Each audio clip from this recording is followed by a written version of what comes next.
My name is Sharon Chamberlain, and I'm the CEO here at Northern Nevada Hopes.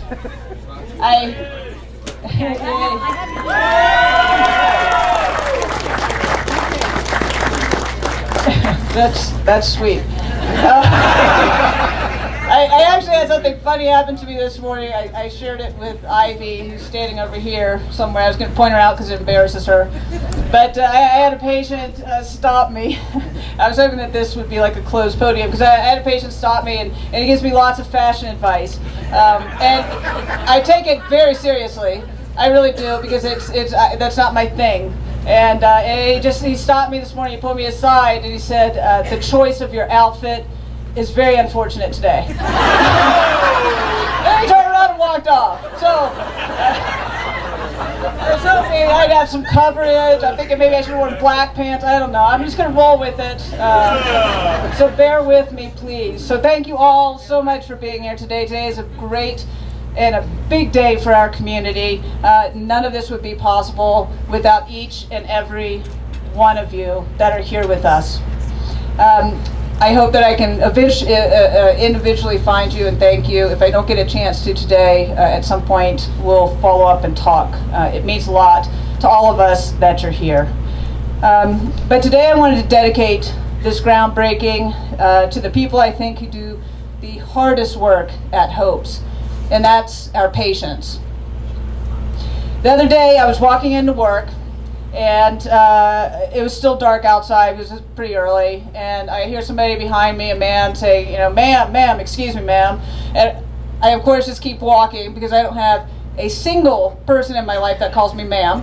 And I carried on, and after a few minutes, he was pretty insistent, so I turned around and I thought, at least let me see if I can help this guy and see what it is that he needs, and maybe give the stink eye to whatever woman was ignoring him. So I turned around, and there, standing about 20 feet away from me, was Jeff. I'll call him Jeff. Now Jeff has a lot of demons. He is an alcoholic, he is a meth addict, he's a gambler, he's mentally ill, he's homeless. But today I want to let you in on a secret, that that's not who Jeff is. Jeff is a son. His father is a local teacher here in this community. His mother is a very generous volunteer at many organizations. He has a brother. His sister is an attorney over in the Bay Area. He is a husband. His wife still talks about the day she first met him. He is a father of 2 middle-aged girls. He's a UNR graduate, and he's right here in our community. That's who Jeff is. Jeff came to Hopes, he married his college sweetheart when he was about 25 years old, straight out of college. He took the 7-year plan, I think.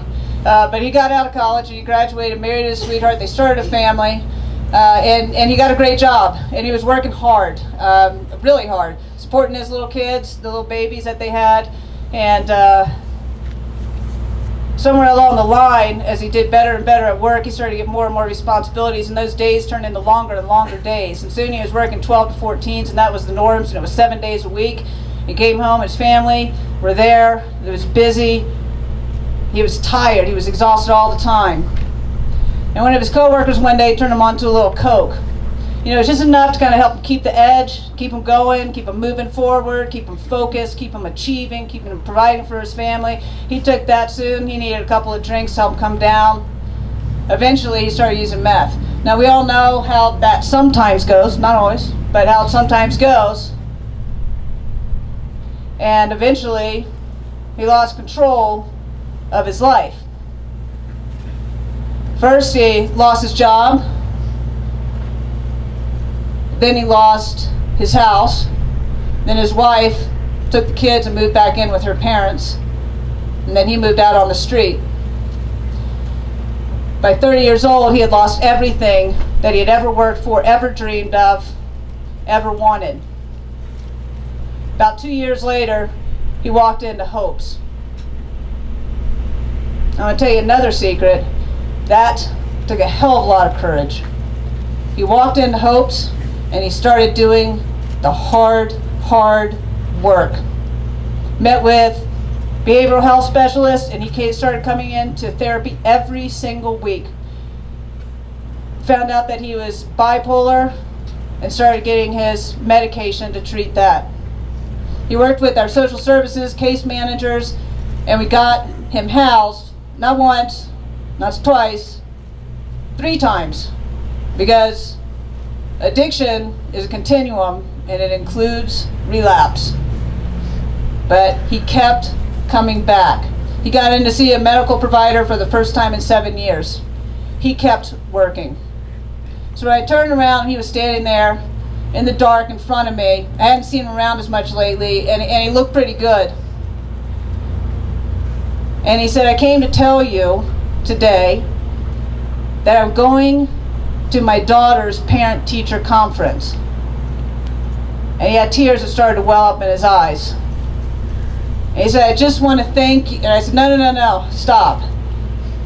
Don't thank me, don't thank Hope's. This is you. You did this. You did the work, you put in the time, you kept coming back, and you're here, and I'm so happy for you. And so today, on behalf of our 3,000 Jeffs that access services now, on behalf of our soon-to-be 10,000 plus patients that can access service in this brand new community health center, I dedicate this groundbreaking to them. We're going to have a healthier, happier community. We're going to get people in that haven't had medical care. We're going to enhance our behavioral health services. We're going to add additional services. We're going to increase the number of patients that we see. And that's because all of you standing here today share in that vision, and we appreciate it. Thank you.